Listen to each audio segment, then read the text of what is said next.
यंत्र, इसके विषय में बहुत सारी बातें लिखी हुई हैं, आप थोड़ा पढ़ लें। इसमें मेरी किसी प्रकार की कोई आपको आवश्यकता नहीं मिलेगी। ये इसमें कुछ यंत्रों के विषय में है। ये जो चीजें हैं इनको सिद्ध करना इसमें नहीं दिखाया हुआ। जो हमारा यंत्र का कोर्स है आप उसको अगर लेंगे उसमें सारी चीजें बताई गई हैं कि ये दुर्लभ बीसा यंत्र क्या है, ये कैसे सिद्ध होता है, कब बनता है, इसमें डिटेल्स नहीं है। आगे चलते हैं। हमारा जो यंत्र विद्या का कोर्स है उसमें बहुत डिटेल में हमने सभी यंत्रों को सिद्ध करना भी बताया हुआ है, उनके प्रयोग भी बताए हुए हैं। खैर, ये कुछ राशियों के फल हैं। 2014 में मेष राशि के साथ क्या क्या हो सकता है, इन्होंने सारी बातें लिखी हैं। आगे सभी राशियों के फलादेश देखिए, इन्होंने अपने हिसाब से किए हुए हैं। यहां तक मीन राशि समाप्त है। 2014 में क्या क्या हो सकता है, इन्होंने अपनी तरफ से कुछ बातें जो इनको ठीक लगती हैं वो लिखी हुई हैं। हम पेज और पलटते हैं। ये सारी इसी तरह की बातें इसमें इन्होंने लिखी हुई हैं। कुछ ज्वालामुखी योग के बारे में भी वर्णन है कि इस दिन कोई शुभ काम नहीं करना। आप इसको पढ़ सकते हैं, देख सकते हैं कि किस दिन ये आ रहा है। इस तरह की बातें इसमें वर्णित हैं। ये कुछ और ज्योतिषीय इन्होंने गणनाएं की हुई हैं, आप इसको पढ़कर अपना ज्ञान वर्धन कर सकते हैं। अभी तक पंचांग की जो सही हमें चीजें चाहिए वो इसमें भी शुरू नहीं हुई हैं, वो आने वाली हैं। ये देखिए, भारतीय जनता पार्टी के विषय में कुछ लिखा हुआ है, ये कांग्रेस के विषय में कुछ लिखा हुआ है। जो इनको ठीक लगा इन्होंने ग्रहों की स्थिति से कुछ फलादेश किए हुए हैं। और आगे चलते हैं। कांग्रेस के दावेदार राहुल गांधी जी के विषय में है, ये नरेंद्र मोदी जी के विषय में कुछ लिखा हुआ है। और आगे चलें। अभी इस पेज को देखें, पेज नंबर 82। यहाँ पर कौन सा ग्रह कब किस राशि में आएगा। जैसे 14 जनवरी को सूर्य मकर राशि में प्रवेश करेंगे दोपहर को 1:13 पर। आगे फिर 12 फरवरी को कुंभ राशि में प्रवेश करेंगे। इसी प्रकार प्रत्येक ग्रह का प्रवेश लिखा हुआ है कि कौन सा ग्रह कब किस राशि में प्रवेश करेगा, कौन वक्त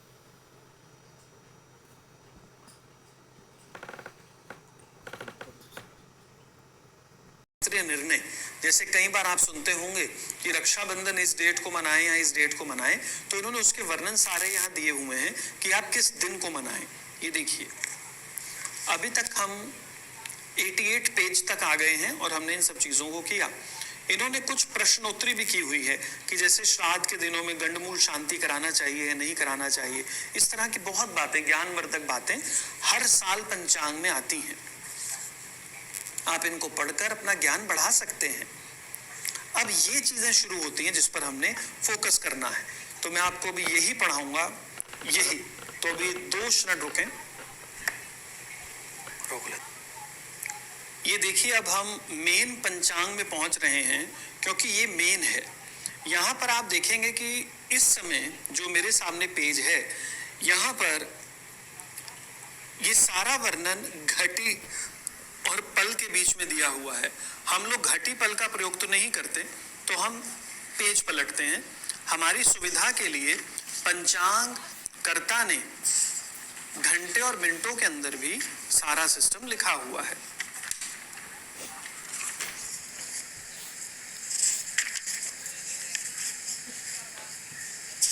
ये सारा घटी और पल में है, इसको हम छोड़ देते हैं क्योंकि हमारी जो गणनाएं हैं वो घड़ी की सुइयों पर है।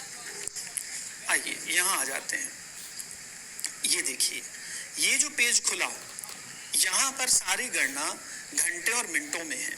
ये मैं आपको बेसिक कोर्स में भी बता चुका हूँ।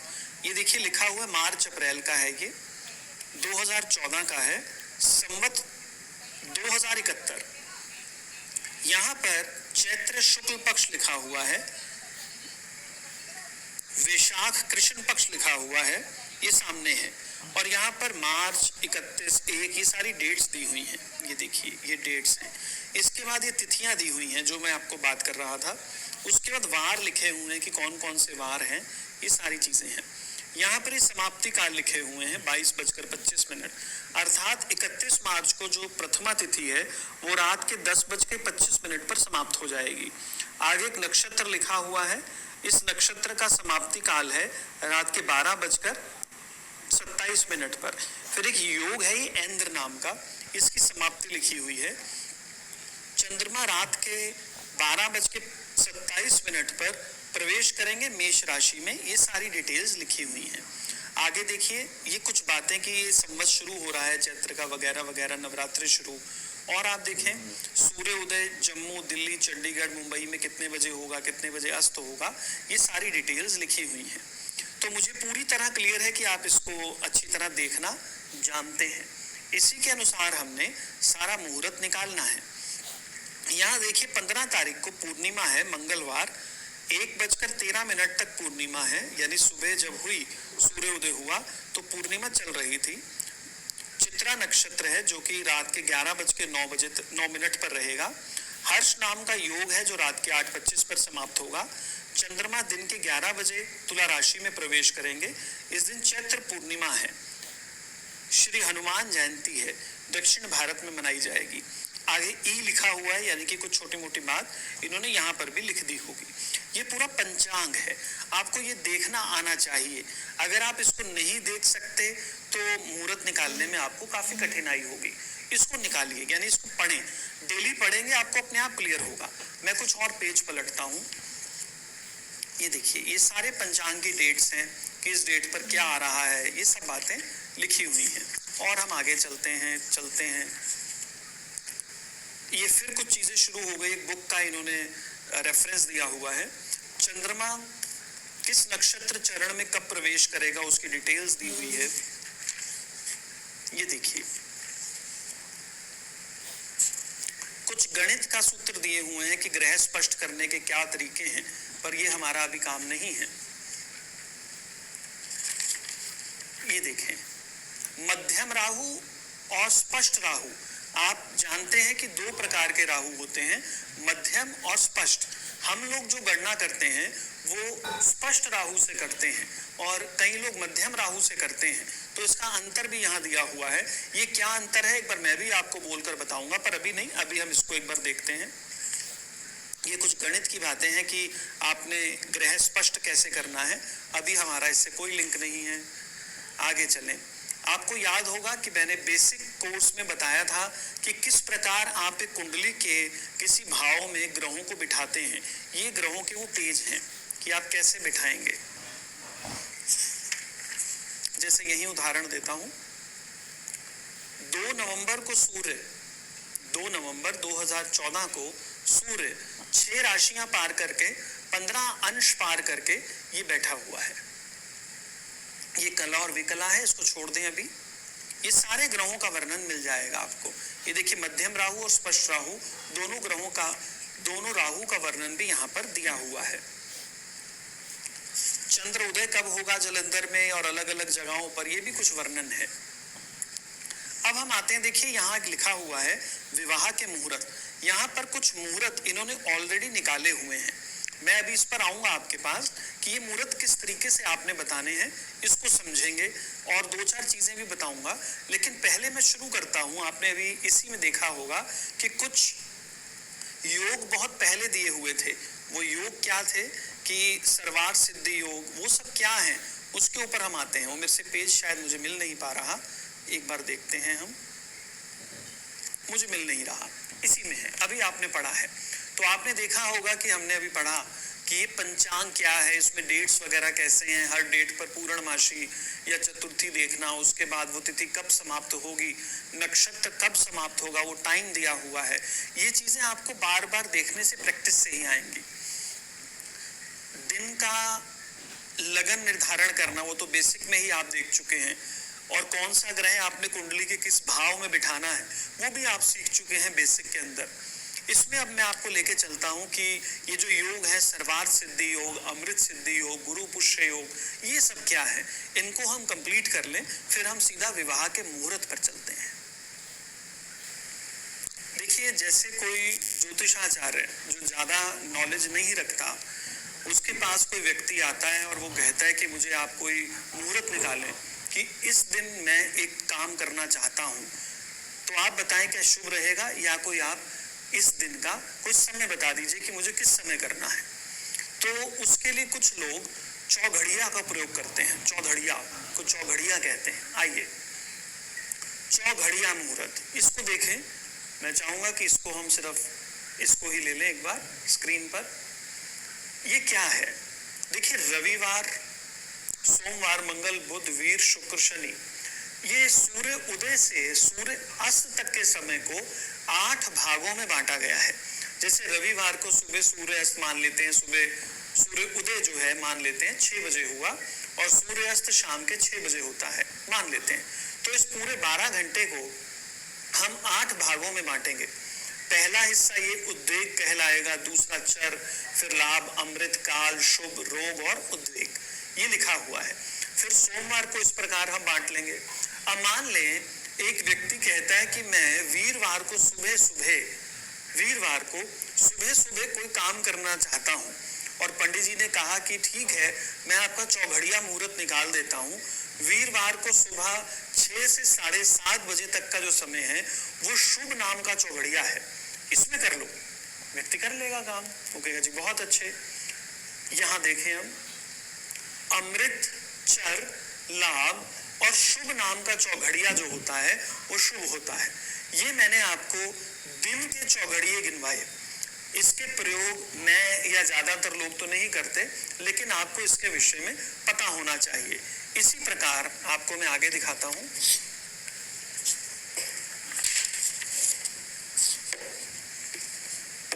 ये देखिए, ये रात्रि का चौघड़िया है, यानी कि रविवार को रात को, शाम को सूर्य अस्त से अगले दिन के सूर्य उदय तक के समय को ये हमने फिर 8-8 भागों में बांटा। हर दिन का चौघड़िया अलग होगा, और वही अमृत, चर, लाभ और शुभ नाम का चौघड़िया शुभ माना जाएगा। आप इसकी कॉपी कर सकते हैं। इस प्रकार कुछ लोग मुहूर्त निकाल के काम करते हैं। आप लोग भी इस प्रकार से चौघड़िया मुहूर्त निकाल सकते हैं, लेकिन ये कोई बहुत ज्यादा वैल्यूएबल या इंपॉर्टेंट नहीं है। किसी किसी क्षेत्र में तो इसकी बहुत ज्यादा महत्ता है, लोग प्रयोग करते हैं। कई जगहों पर ये बिल्कुल प्रयोग नहीं होता। आइए इसी प्रकार में आपको कुछ और दिखाता हूं। अभी आपने पढ़ा था द्विपुष्कर योग, त्रिपुष्कर योग, सर्वार सिद्धि योग, मैं आपको पंचांग में दिखा रहा था, जहां पर पंचांग कर्ता ने कुछ डेट्स पर पहले ही इन योगों को निकाल दिया है हम लोगों की, यानी ज्योतिषियों के आसानी के लिए, कि हमारे पास कोई व्यक्ति आए और हम कह सकते हैं कि ये डेट ठीक है जी, दिन अच्छा है, सर्वार सिद्धि योग है, आप इस पर कोई शुभ काम कर लीजिए। तो यहाँ पर मैं आपको दिखाऊंगा कि वो योग क्या होते हैं, वो क्यों इंपॉर्टेंट है, वो कैसे पंचांग कर्ता ने निकाले। उदाहरण दे रहा हूं त्रिपुष्कर योग चक्र का। त्रिपुष्कर, देखिए, मान लें रविवार का दिन हो और रविवार को द्वितीया तिथि हो या फिर सप्तमी हो या फिर द्वादशी हो, और उस दिन चंद्रमा कृतिका नक्षत्र, पुनर्वसु, उत्तरा फाल्गुनी, विशाखा, उत्तराषाढ़ा या पूर्वाषाढ़ा नक्षत्र में हो। इनमें से ये तीनों चीजें हो, वार, तिथि, नक्षत्र, तो हम कहते हैं कि इस दिन त्रिपुष्कर योग है।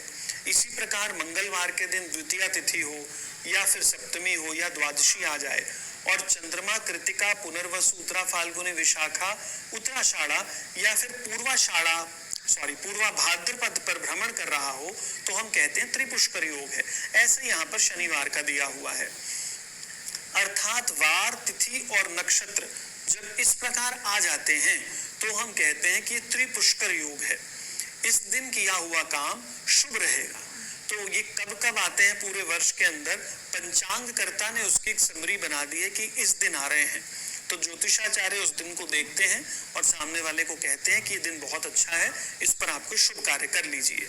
तो एक तरीका है मुहूर्त निकालने का, हम और भी देखते हैं।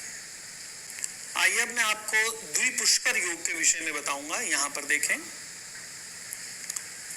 द्विपुष्कर योग चक्र, रविवार का दिन हो और उस दिन द्वितीया, सप्तमी, द्वादशी, इनमें से कोई तिथि हो, चंद्रमा मृगशिरा नक्षत्र में हो, चित्रा में हो या घनिष्ठा में हो, तो इसको हम कहते हैं कि द्विपुष्कर योग है। ये सारी डिटेल दी हुई है मंगलवार, रविवार और शनिवार की। इस प्रकार इसको द्विपुष्कर योग चक्र कहा गया है। ऐसा नहीं कि आप इसको उतारें और दिन ढूंढने लग जाएं, पंचांग में ऑलरेडी ये डेट्स निकली हुई होती हैं। मैं आपको कुछ और दिखाता हूं यहाँ पर। ये देखिए, ये तो द्विपुष्कर योग चक्र था, और आप देखें यहाँ पर अब मैं आपको दग्ध योग दिखाऊंगा। ये देखिए, रविवार का दिन हो और उस दिन द्वादशी हो, रविवार को द्वादशी हो तो दग्ध योग बनता है, सोमवार को एकादशी हो तो यह दग्ध योग बनता है। कहा गया कि इस दिन शुभ कार्य ना करें, यात्रा बिल्कुल मत करें। पुराने ज्योतिषाचार्यों ने कई जगह इसका वर्णन किया है। ठीक है, इंपॉर्टेंट है वार और तिथि का, लेकिन मैंने आपको कहा हुआ है कि मेन चीज तो चंद्रमा है, इसका ध्यान रख सकते हैं। पुरानी चीज है, लेकिन फिर भी इससे बेहतर चीजें भी अवेलेबल है। इसमें सिर्फ और सिर्फ आपने समझना है कि क्या होता है। इसके ऊपर मत जाएं कि आपको ये निकालने हैं, इसके ऊपर खूब याद करें, ऐसा बिल्कुल नहीं है, सिर्फ समझने के लिए है। हम और देखते हैं। अब एक और योग देखें, यमघट योग। ये देखिए, इसमें वार और नक्षत्र रहता है, यानी कि रविवार को चंद्रमा मघा नक्षत्र में हो तो यमघट योग बनता है, इसको शुभ नहीं माना गया। इसी प्रकार बुधवार को मूल नक्षत्र हो तो इसको शुभ नहीं माना गया। कहा गया है कि इस दिन कोई भी शुभ कार्य नहीं करना चाहिए। ये सारे के सारे पंचांग में आप जब ढूंढेंगे आपको बड़े मजे से लिखे हुए मिल जाएंगे। इसी प्रकार कोई और योग भी है, वो भी मैं आपको दिखाता हूँ। इसको आपको उतारने की, याद करने की वैसे कोई आवश्यकता नहीं है, सिर्फ हमें पता होना चाहिए। जैसे काल योग है, इसमें रविवार को चंद्रमा भरणी नक्षत्र के अंदर हो तो इस दिन कोई भी कार्य, हमें शुभ कार्य नहीं करना चाहिए। सोमवार को चंद्रमा आर्द्रा नक्षत्र में हो, इस दिन शुभ कार्य वर्जित है। लेकिन प्रैक्टिकल अगर हम कहें तो आप कितने याद कर पाएंगे? इतनी सारी चीजें हैं, इतना कुछ है, आप कितना याद कर पाएंगे? तो इनको सिर्फ समझें कि इन सूत्रों से वो जो सर्वार्थ सिद्धि योग, पुष्कर योग, द्विपुष्कर योग, यमघट योग, ज्वालामुखी योग, वो सारे जो लिखे होते हैं उनको लिखने के ये तरीके हैं। ऐसा नहीं कि इनको याद करें, बस समझे कि हाँ पंचांग में लिखा है, ठीक है, फॉलो हो जाए बहुत बढ़िया, नहीं फॉलो हो तो इससे इंपॉर्टेंट चीजें जो हैं जैसे चंद्रमा वगैरह उस पर फोकस करें। आगे चलते हैं। इसी प्रकार देखिए एक और है प्रशस्त योग। ये शुभ है, रविवार को रेवती नक्षत्र आ जाए तो बहुत अच्छा माना गया है। इस दिन जो भी कार्य करेंगे वो शुभ रहेगा, ऐसा कहा जाता है। तो ये इतने अनगिनत योग हमारे पुराने बुक्स में लिखे हुए हैं कि मैं सबको सूचीबद्ध भी नहीं कर सकता, सिर्फ थोड़ा सा मैंने आपको ओवरव्यू दिया है। और आप देखें, एक होता है गुरु पुष्य योग, यानी गुरुवार के दिन पुष्य नक्षत्र हो, अर्थात वीरवार का दिन हो और चंद्रमा पुष्य नक्षत्र में हो तो उस दिन गुरु पुष्य योग बनता है। ये बहुत अच्छा योग माना गया है, विद्या के लिए तो खास तौर पर इंपॉर्टेंट माना गया है। तो आप इसको मेन योग है गुरु पुष्य योग, बहुत किताबों में लिखा मिलता है, तो इसके विषय में थोड़ी सी जानकारी रख लें। आगे चलते हैं। इसी प्रकार एक और योग देखें, रवि पुष्य योग। ये भी बड़ा इंपॉर्टेंट है। रविवार का दिन हो और चंद्रमा पुष्य नक्षत्र में हो तो कहा गया है कि इस दिन रवि पुष्य योग है, सभी काम शुभ होते हैं। आप इसको भी सहेज कर रख सकते हैं, बहुत विख्यात योग है रवि पुष्य योग। आगे मैं आपको एक और योग दिखाता हूं। इसमें देखें, वार और तिथि रविवार को पंचमी, दशमी या पूर्णिमा हो, अगर ऐसा कुछ है तो इस दिन अमृत योग माना गया है। इसी प्रकार सोम मंगल हर दिन के विषय में लिखा हुआ है कि कौन से दिन कौन सी तिथि आ जाए तो इसको अमृत योग कहा गया है। ये शुभ है, इस दिन कोई कार्य किया जाए तो अच्छा है। परंतु फिर अपनी वही बात दोहराऊंगा, इनको याद करने की कोई आवश्यकता नहीं है, पंचांग में निकले हुए हैं, बस आपको पता होना चाहिए कि किसी तरीके से ही निकले होंगे, यही कुछ कारण होंगे। आगे चलते हैं। एक और देख लीजिए, अमृत सिद्धि योग।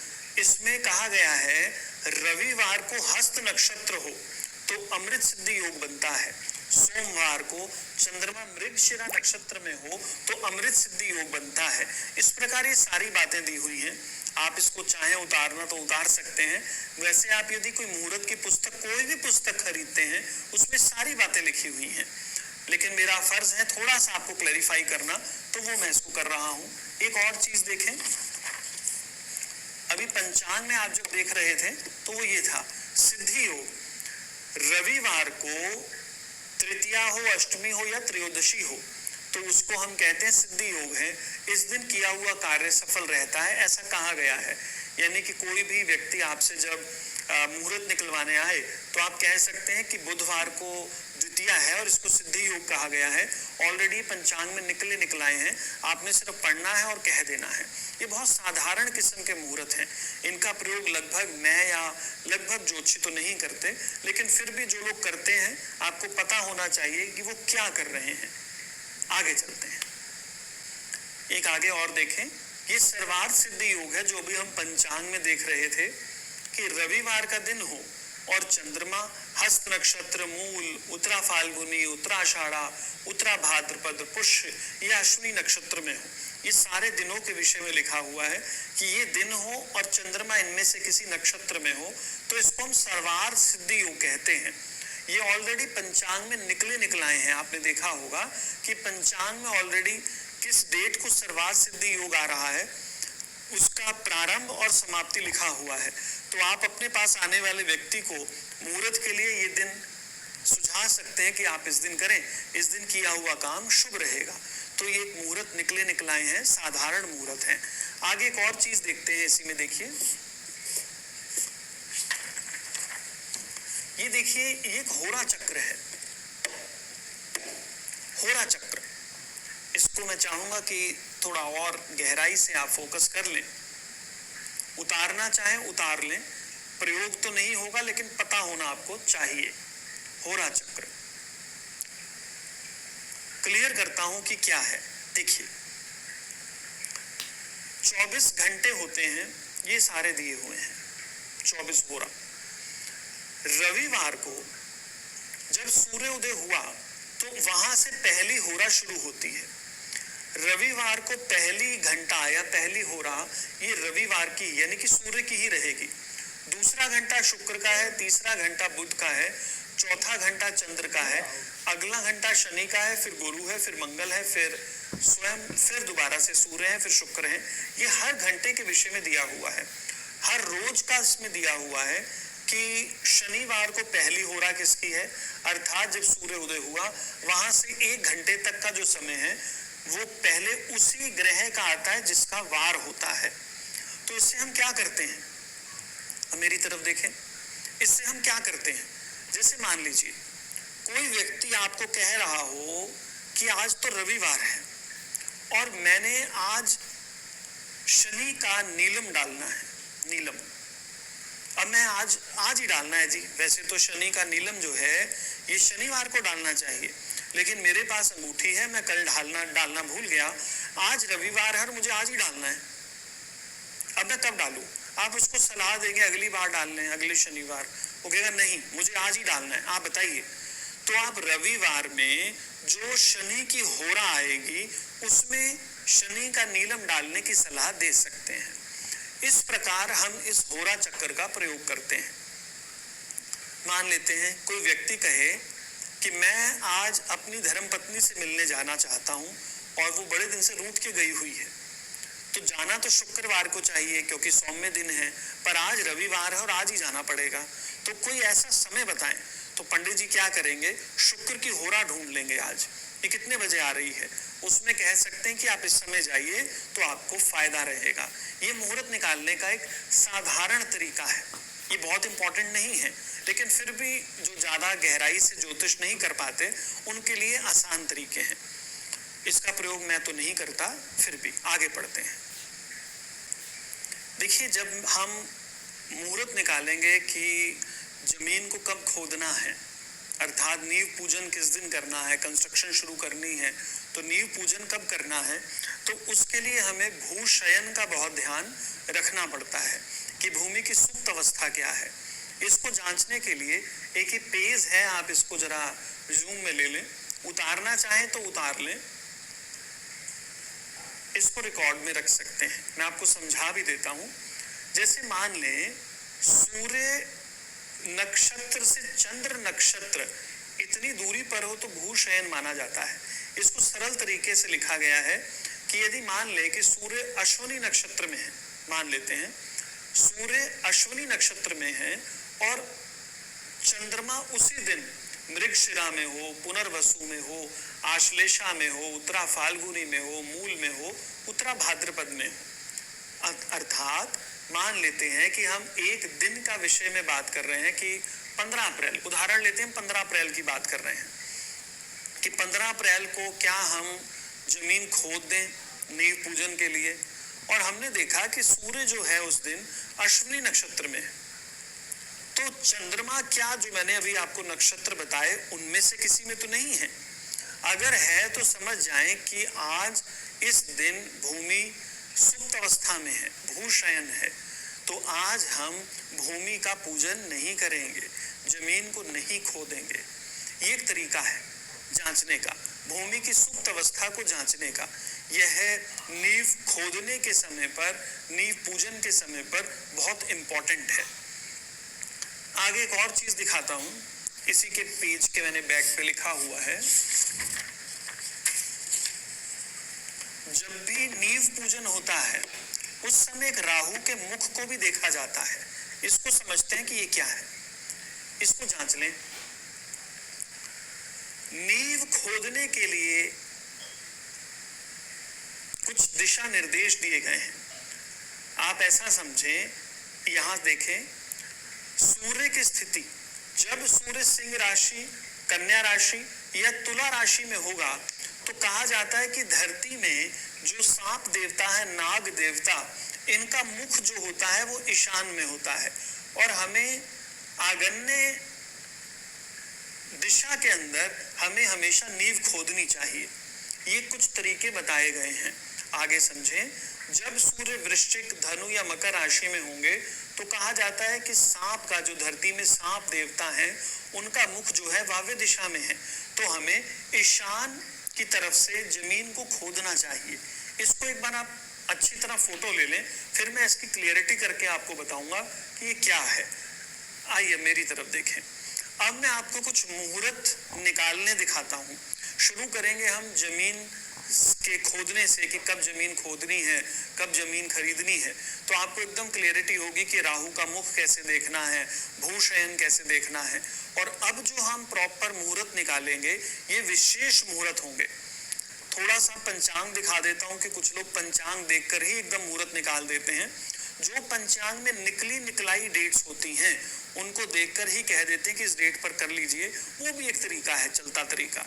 लेकिन जो विशेष मुहूर्त है उसको निकालना भी सिखाऊंगा, तो देखते हैं। आइए मैं आपको पहले पंचांग की सहायता से कुछ विवाह से संबंधित मुहूर्त दिखाता हूं जो पंचांग में ऑलरेडी लिखे हुए हैं। इनको देखकर ही कई विद्वान मुहूर्त निकालते हैं। ये देखिए, यहाँ कुछ बातें लिखी हुई होती हैं कि गुरु कब अस्त होगा, श्राद्ध कब है, शुक्र कब अस्त है, कब पौष का महीना है, होलाष्टक कब है। होलाष्टक क्या है अभी हम पढ़ेंगे, वैसे ये सब चीजें इसमें दी हुई होती हैं। यहाँ पर देखिए ध्यान से, चाहूंगा कि मैं खूब हम फोकस कर लें अच्छी तरह। 10 प्रकार के दोष होते हैं। देखिए, लता, पात, युति, वैद, जामित्र, मृत्युवाण, एकार्गल, उपग्रह, क्रांति साम्य, दग्धा तिथि, ये कुछ दोष दिए हुए हैं। इनको खड़ी डंडी से हम पंचांग के अंदर प्रयोग करते हैं। मैं आपको नीचे ले जाता हूं।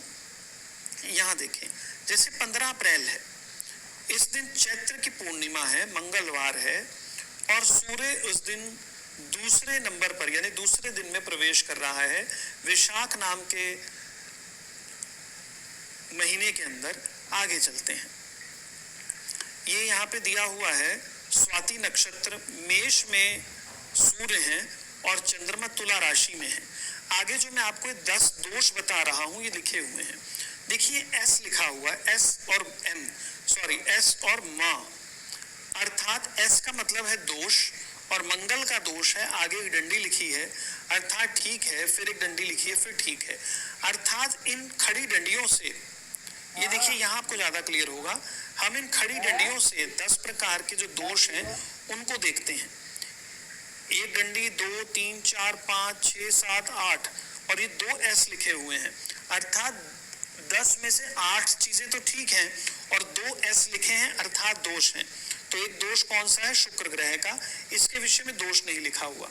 आप फिर समझे, ये 10 प्रकार के जो दोष हैं उनको खड़ी डंडी से ओके बताया गया है, और जो दोष है किस ग्रह के कारण है साथ में लिख दिया जाता है। ये कुछ दोष दिए हुए हैं। तो मैं यहाँ चलता हूँ कि 15 अप्रैल को 10 प्रकार के दोषों में से कुछ दोष हैं, लेकिन फिर भी यहाँ पर इन सब चीजों को पढ़ के देखें क्या लिखे हुए हैं।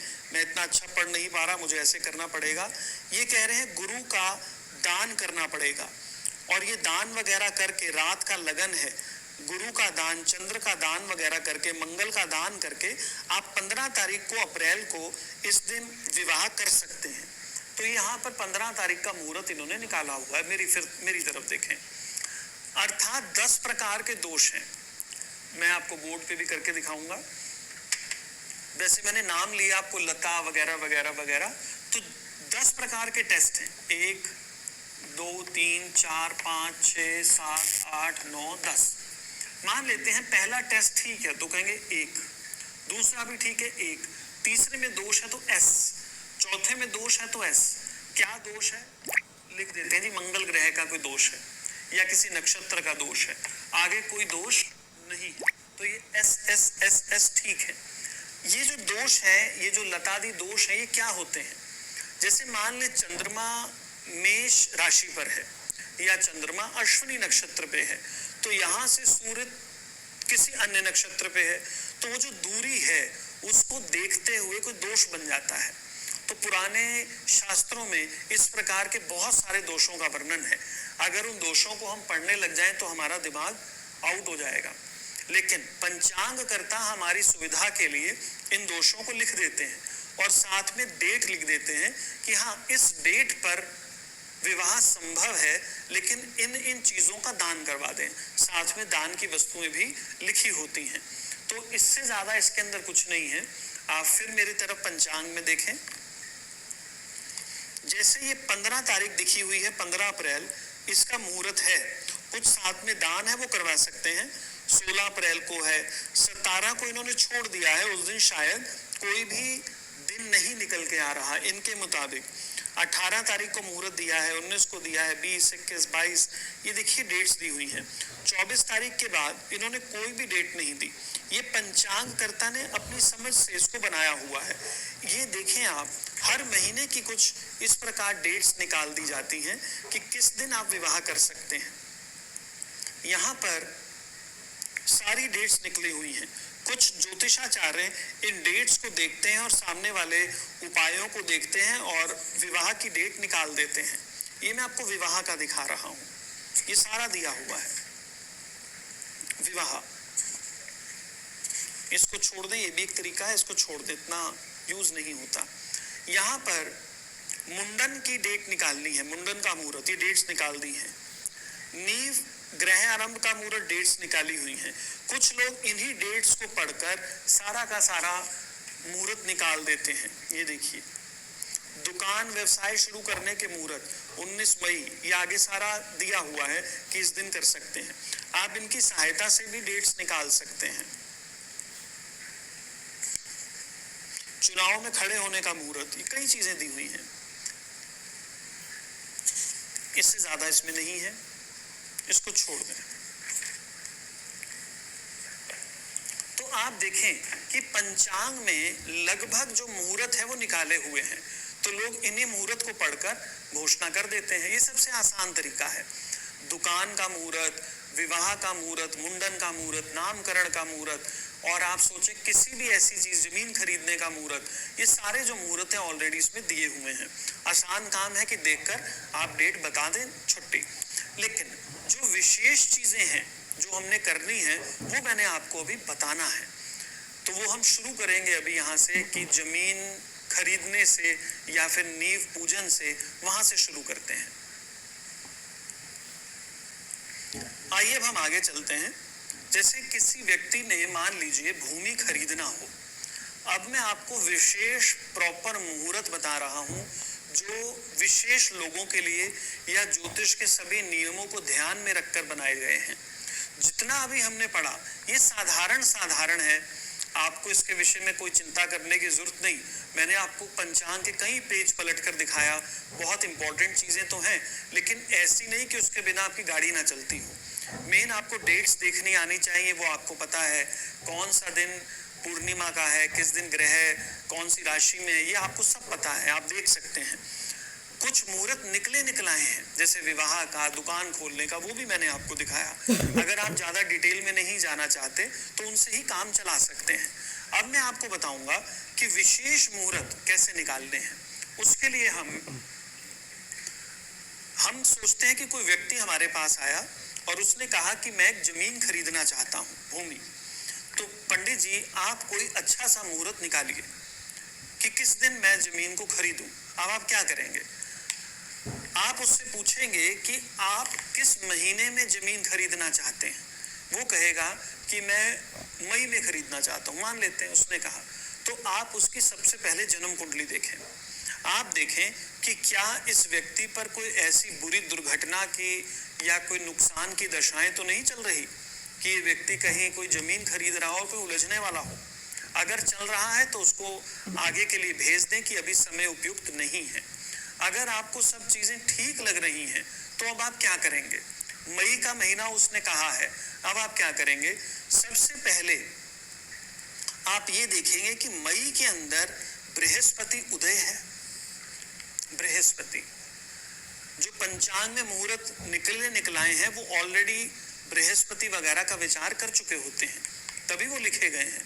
हमने यहाँ पर पंचांग नहीं देखना, हमने अपने विवेक, अनुभव, बुद्धि का प्रयोग करना है। हमने देखा मई में इसने जमीन खरीदने की कोशिश करनी है, तो बृहस्पति उदय है या नहीं। बृहस्पति शुभता का कारक है, बधाई का कारक है। अगर बृहस्पति उदय होगा तो यह व्यक्ति उस जमीन को खुश होकर खरीद पाएगा। शुभ ग्रह बृहस्पति है और वह उदय होने चाहिए, जिसको हम कहते हैं तारा उदय हो, ये वही है। तो आप देखेंगे अपने पंचांग में कि क्या बृहस्पति उदय है, कैसे देखेंगे आप। मैंने आपको ध्यान होगा पंचांग के शुरू में कुछ पेजेस पलटे थे और दिखाया था कि कौन सा ग्रह कब वक्री होता है, कब मार्गी होता है, कब उदय होता है, कब अस्त होता है। वहां पर सारी डिटेल्स दी हुई होती हैं। तो आपको क्लियर होगा कि मई में बृहस्पति कब उदय है या नहीं है। अगर अस्त है तो मई का महीना छोड़ दें, अगर उदय है तो आगे चलें। संपत्ति खरीद रहा है, भूमि खरीद रहा है, तो हमें एक शुभ वार चाहिए कि कौन सा दिन शुभ हो। शुभ वार कैसे, कौन कौन से होते हैं आपने पढ़े हैं अभी। सोमवार, बुधवार, वीरवार, ये अच्छे हैं।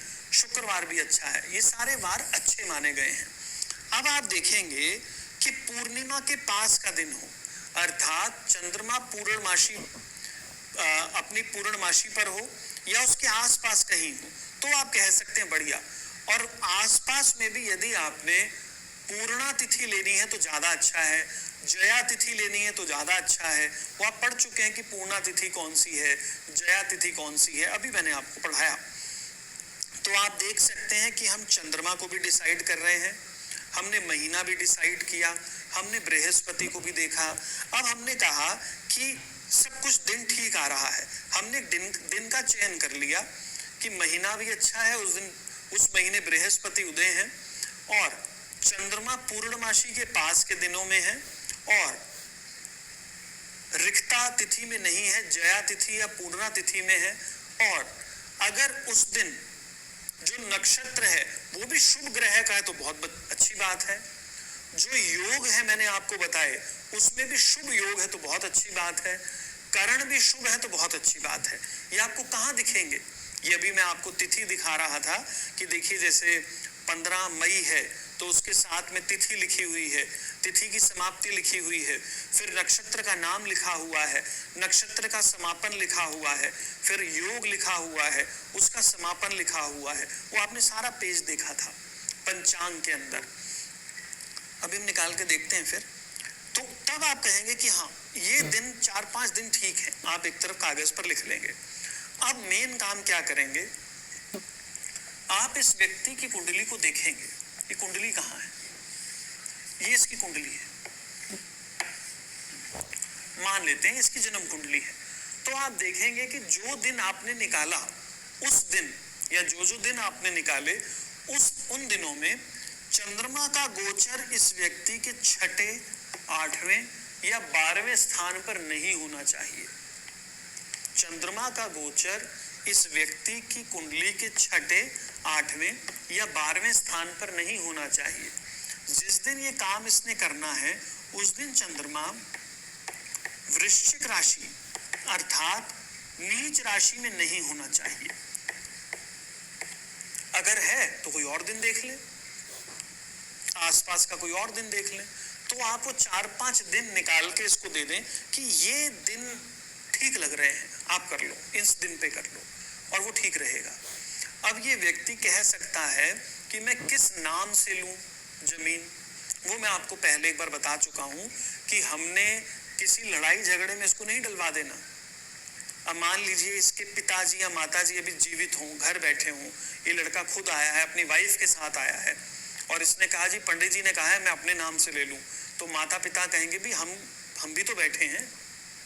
इसका दूसरा भाई कहेगा, बड़ा भाई हो सकता है, वो कहेगा मैं भी तो बैठा हूं, लड़ाई झगड़े हो जाएंगे। तो आपने बहुत सोच समझ के इससे बात करनी है कि आप किसके नाम से लेना चाहते हो, पैसा कौन लगा रहा है। दूरदर्शिता का, अपने अनुभव का, बुद्धिमता का प्रयोग करें, उसके बाद कहें कि किस नाम से लें। हमारे ही शहर में एक फैमिली है, उनको एक ज्योतिषी जी ने कहा कि आपकी जो बहू रानी है ये बहुत अच्छी है, इसके नाम से आप घर की संपत्ति लें। तो उन्होंने नया घर खरीदा और उस बहू रानी के नाम से पूरा घर ले लिया। अब वो जो लड़का है उस लड़के की डेथ हो गई, अब जो बहू रानी है उसके नाम संपत्ति है और वो बहू रानी कह रही है कि मैं तो कहीं और शादी करूंगी। अब उस घर में माँ, बाप, 2 भाई और हैं अविवाहित, एक बहन और है, वो सारा जो परिवार है, कुनबा है, जिन्होंने उस मकान को बनाने में पैसा दिया, अब वो सड़क पे आने के कगार पर है। और वो जो लेडी है यानी बहू रानी, वो शायद कह रही है मैं कहीं और शादी कर लूंगी। अब क्या कर सकते हैं, आपने ध्यान देना है। कई तरह के घर परिवारों की लड़ाइयां हो सकती हैं, बहुत बुद्धिमता से काम कीजिएगा नाम के संदर्भ में।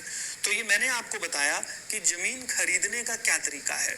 मैं आपको एक उदाहरण देता हूं पंचांग के अंदर। आप देखिए कि जैसे एक व्यक्ति हमारे सामने आ रहा है और उसकी ये कुंडली है, ये हम लगा लेते हैं सिंह लगन की कुंडली है, ये कुंडली है। अब आपको इसने कहा कि मैं एक जमीन खरीदना चाहता हूं और आपने इसकी पत्री को देखा, आपको लगा दशा वगैरह सब ठीक है और आपने कहा कि आप कब लेना चाहते हैं। तो इसने कहा कि मैं तो जी जुलाई में लेना चाहता हूं। आइए मैं आपको यहां दिखाता हूं, ये देखिए जुलाई, यहां पर लिखा हुआ है गुरु अस्त 11 जुलाई को, अर्थात 11 जुलाई को तो बृहस्पति अस्त हो जाएंगे, तो उससे पहले लेना है। यहाँ पर साफ साफ लिख देते हैं। तो आप इस व्यक्ति को कह सकते हैं कि भाई 11 जुलाई को तो बृहस्पति अस्त हो जाएगा, क्या आप उससे पहले ले सकते हैं। वो कहेगा नहीं जी मैं तो नहीं ले सकता, उसके बाद लेना चाहता हूँ। आप कहेंगे जी यहाँ से तो अस्त ही है और फिर उदय हो रहे हैं बृहस्पति 5 अगस्त को, क्या आप 5 अगस्त के बाद लेना चाहेंगे। वो कहेगा यस मैं ले सकता हूँ, तो आप अगस्त में आ जाइए। अभी हम अगस्त में पहुंच गए, मैं आशा कर रहा हूं कि पूरी तरह हम फोकस में होंगे। ये 5 अगस्त को ये देखिए यहाँ पर बृहस्पति उदय हो रहे हैं, ये आगे लिखा हुआ है बृहस्पति उदय रात के 11:47 पर 5 तारीख को। तो आपने इससे और आगे देखा कि 10 तारीख को पूर्णिमा है, रविवार है, 11:40 तक पूर्णिमा है, श्रवण नक्षत्र है, एक आयु नाम का योग है और मकर राशि में चंद्रमा है, भद्रा लगी हुई है, पूर्णिमा है लेकिन रक्षाबंधन भी है, भद्रा है। अब भद्रा का मैंने आपको बताया हुआ है, मकर राशि में चंद्र है, ध्यान रखें मेरी तरफ देखें। भद्रा का मैंने आपको बताया है कि क्या है, लगभग मौसम से संबंधित बात है, कोई विशेष नेगेटिव नहीं है। 10 तारीख को पूर्णमासी है, रक्षाबंधन है और मकर राशि के अंदर चंद्र है, तो आप देखेंगे कि इसकी मकर राशि तो यहाँ आ रही है, तो इस दिन तो नहीं हो सकता, ये तो ठीक नहीं है। तो आप कहेंगे नहीं पूर्णमासी में नहीं, थोड़ा आगे पीछे देखता हूं, फिर मेरी तरफ देखें, फिर मेरी तरफ देखें। अब आप क्या करेंगे, इस 10 तारीख से ऊपर चलेंगे, 9 तारीख, आप कहेंगे भाई इस दिन भी मकर राशि में, नहीं आगे चलते हैं, आप 11 तारीख को चलेंगे। 11 तारीख को आप कहेंगे कि चंद्रमा तो जी कुंभ राशि में है, बहुत बढ़िया, और पूर्णमासी से अगला दिन है, ये तो अच्छा दिन है, सोमवार का दिन है, बहुत बढ़िया, एकम है लेकिन कोई बात नहीं, पूर्णमासी से अगला दिन है, इस दिन चंद्रमा बली होता है, तो आप कहेंगे कि बृहस्पति भी उदय है, बहुत बढ़िया, ये ठीक है। तो आप इसको सलाह दे सकते हैं कि आप 11 अगस्त को लीजिए, उस दिन चंद्रमा यहाँ भ्रमण कर रहे हैं, बृहस्पति उदय है, आप ले सकते हैं।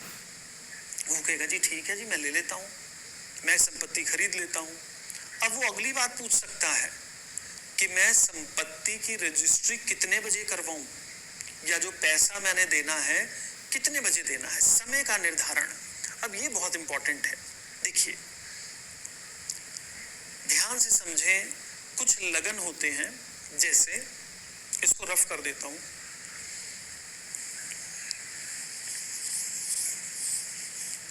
कुछ लगन होते हैं जैसे 1, 4, 7, 10, ये चर लगन है, चर, और 2, 5, 8, 11 ये अचर लगन है, स्थिर, मजबूत, वैसे मजबूत वर्ड से ज्यादा है स्थिर, और 3, 6, 9, 12 ये द्विस्वभाव है। जो काम हम चाहते हैं कि व्यक्ति जीवन में कई बार करे, वो हमेशा चर लगन में करने चाहिए, और जो काम हम चाहते हैं जीवन में एक बार किया जाए, वो हमेशा स्थिर लगन में करना चाहिए। कई ज्योतिषाचार्य हर काम स्थिर लगन में करने की सलाह देते हैं, कोई भी काम, वो कहते हैं स्थिरता बनी रहेगी, जबकि इसका कोई लॉजिक नहीं है। ध्यान रखिए, जो काम हमने कई बार करने हैं वो चर लगन चुनेंगे, और जो हमने एक बार करने हैं उसके लिए स्थिर लगन चुनेंगे, और अगर कुछ ना मिलता हो तो फिर इनमें से एक चुन सकते हैं, ये 50-50 वाले हैं। अब हम इसकी बात करते हैं व्यक्ति की, इसने जमीन खरीदनी है, आप क्या चाहते हैं कि क्या ये व्यक्ति जीवन में कई बार जमीन खरीदे या एक ही बार बहुत है? भाई कई बार खरीदे तो जमीन खरीदना तो बहुत अच्छी बात है, बार बार खरीदे, तो इसके लिए हमें क्या करना होगा, चर लगन को लेना होगा, चर लगन। अब मैं आपको पंचांग पर फिर लेके चलता हूँ, आइए। पंचांग के पीछे के हिस्से में आपको याद होगा हमने बहुत पहले किया था कि हम किस प्रकार लगन को ढूंढते हैं, कि पूर्व दिशा में कौन सी राशि उदय हो रही है। ये बेसिक कोर्स में मैंने आपको ऐसे ही पंचांग खोल के दिखाया था।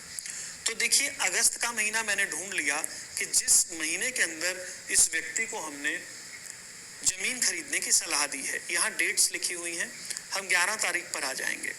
तो 6:17 तक कर्क लगन चल रहा है, 8:37 तक सिंह लगन चल रहा है, 10:53 तक कन्या लगन चल रहा है, 1:10 तक तुला लगन चल रहा है। तो 10:53 से 1:10 तक तुला लगन चलेगा। अब फिर यहाँ आए तुला लगन, तुला लगन कौन सा लगन है, चर लगन। तो हम इसे कह सकते हैं कि आप सुबह 10:53 से जो समय अभी बताया, इस समय के बीच में चर लगन चलता है, इसमें आप पैसा दे सकते हैं, या आपने रजिस्ट्री बनवानी हो वो काम सारे, या कागज लिखवाने के काम कर सकते हैं। तो आपने एक व्यक्ति के लिए पहले महीना चयन करना है, फिर आपने पूर्णमासी के पास के दिन देखने हैं, बृहस्पति का उदय होना देखना है, व्यक्ति की कुंडली के 6, 8, 12 या नीच राशि में चंद्र ना हो ये देखना है, फिर वो काम किस समय पर किया जाएगा इसके लिए लगन का चुनाव करना है। ये जो तरीका होता है ये विशेष मुहूर्त का होता है, हमने हमेशा ऐसे ही मुहूर्त को निकालना है। और जो अभी हमने बाकी चीजें पढ़ी वो सामान्य मुहूर्त है, साधारण मुहूर्त है, उस पर मैं ज्यादा आपको नहीं कहूंगा, लेकिन आपको पता होना चाहिए। आगे एक और चीज देखें, जैसे कोई व्यक्ति आपको कह सकता है कि मैंने तो अब बना बनाया मकान खरीदना है, पहले तो जमीन खरीद ली, अब बना बनाया मकान खरीदना है, उसका कोई मुहूर्त निकालिए। आप क्या करेंगे, सबसे पहले उससे पूछेंगे कब खरीदना चाहते हैं, वो कहेगा जी कि मैं तो अगस्त में खरीदना चाहता हूँ। तो आप उसकी कुंडली देखेंगे कि अगस्त के दृष्टिकोण से सब ठीक लग रहा है आपको। जब ठीक लग रहा है तो आप देखेंगे कि बृहस्पति उदय है उस दिन, हाँ जी उदय है, क्या ये कोई अधिक मास, मल मास ऐसा तो नहीं चल रहा, क्षय मास ये तो नहीं है जो मैंने आपको लिखवाए हैं, वो भी नहीं चल रहा। ठीक है, अगला कदम पूर्णमासी के पास का दिन देखें, शुभ वार देखें, व्यक्ति की कुंडली के 6, 8, 12 या वृश्चिक राशि में चंद्र नहीं है, ऐसे दिन को निकालें और कहें कि ये ऑप्शंस हैं, क्या आपको उनमें से कोई पसंद है? वो ले लेगा एक ऑप्शन, ठीक है जी। वो कहेगा कितने बजे लूं, वही तरीका। आप क्या चाहते हैं कि व्यक्ति जीवन में एक ही बार मकान खरीदे या कई मकान खरीदे? कहीं खरीदे, तो हम कहेंगे चर लगन लीजिए, वो ले लेगा। ये एक तरीका है। आगे और चलते हैं। अब हम बात करते हैं नींव पूजन की। व्यक्ति आपसे कह सकता है कि मैंने जी एक जमीन खरीदी हुई है बहुत पहले, अब मैं इस पर कंस्ट्रक्शन करना चाहता हूं। आप बताएं कि मैं किस दिन कंस्ट्रक्शन शुरू करूं, कौन सा दिन सबसे अच्छा है? आप उससे पूछें कि भाई आपकी सुविधा क्या है, आप कब चाह रहे हैं, कौन से महीने में चाह रहे हैं? वो कहेगा जी कि मैं तो नवंबर में चाह रहा हूं। नवंबर, तो आप क्या करेंगे? अब नवंबर का चेक करेंगे कि नवंबर में कोई मल मास, अधिक मास ऐसी कोई बात तो नहीं है। ठीक है, नवंबर ठीक आ रहा है। अब अगला स्टेप क्या है कि क्या बृहस्पति उदय है? यस, बृहस्पति भी उदय है। अब अगली मेन बात जो अभी तक ऊपर नहीं आई, कंस्ट्रक्शन का कारक ग्रह भी होता है। बृहस्पति तो शुभ ग्रह है, एक कंस्ट्रक्शन का कारक ग्रह है, वो है मंगल। कुछ बनाना, मंगल। तो आप देखें क्या मंगल भी उस समय पर उदय है? हाँ जी, मंगल भी उदय है।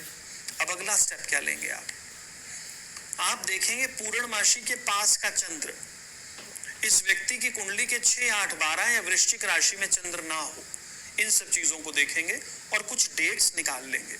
आप उसको कहेंगे कि इसमें से एक डेट चुन लीजिए, वो एक डेट चुन लेगा, उस पर कंस्ट्रक्शन की सलाह दें। अब अगली बात, कितने बजे कंस्ट्रक्शन शुरू करें, नींव पूजन करें, क्या तरीका है? क्या आप चाहेंगे कि व्यक्ति जीवन में एक ही बार नींव पूजन करे या कई बार? कई बार। जितना ज्यादा ये व्यक्ति जीवन में नींव रखेगा उतनी संपत्ति का मालिक बनेगा। तो हम तो चाहेंगे कि जीवन में कई बार नींव रखे, तो हम चर लगन को लेंगे। चर लगन, कई ज्योतिषी क्या मूर्खता करते हैं, वो कहते हैं कि हर काम स्थिर रहेगा जी, स्थिर लगन लो, लेकिन हमारे शास्त्रों में ऐसा कोई वर्णन नहीं है। वो शास्त्र कहते हैं कि जो काम बार बार किया जाए उसके लिए चर, जो एक बार करना हो उसके लिए स्थिर लगन लें। तो आप उस व्यक्ति को समय भी अनाउंस करेंगे। ध्यान रखें, जो नींव पूजन है लगभग सुबह का है, तो सुबह सुबह का 9 बजे के आसपास का कुछ समय दे दीजिए, ताकि व्यक्ति सुबह अपने पंडित जी को बुलाए और वहां पर पूजा पाठ हो और एक नींव का पत्थर रखा जाए। उसका भी क्या तरीका है वो भी क्लियर करता हूं, ध्यान से देखें।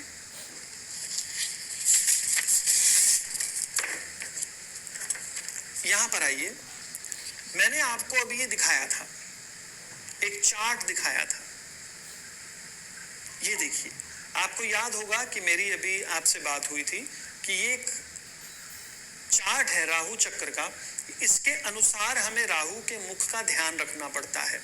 मान लेते हैं कि नवंबर में व्यक्ति जब ये करना चाह रहा है तो उस समय पर सूर्य जो है वृश्चिक राशि में है, मान लेते हैं सूर्य वृश्चिक राशि में है, तो राहु का मुंह हो गया वाव्य कोण में और ईशान दिशा के अंदर नाग की पूंछ हो गई। तो हम क्या सलाह देंगे इस व्यक्ति को? हम क्या कहेंगे?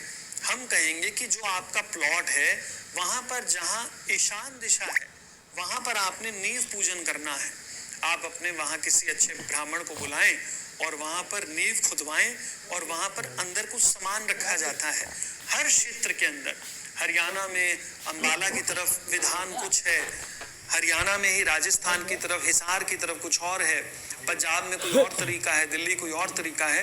तो अपने क्षेत्र के अच्छे पूजनीय ब्राह्मण को अपने घर बुलाया जाता है, उसको बुलाएं और कहें कि आप जो जो सामग्री कहेंगे हम इसमें करेंगे।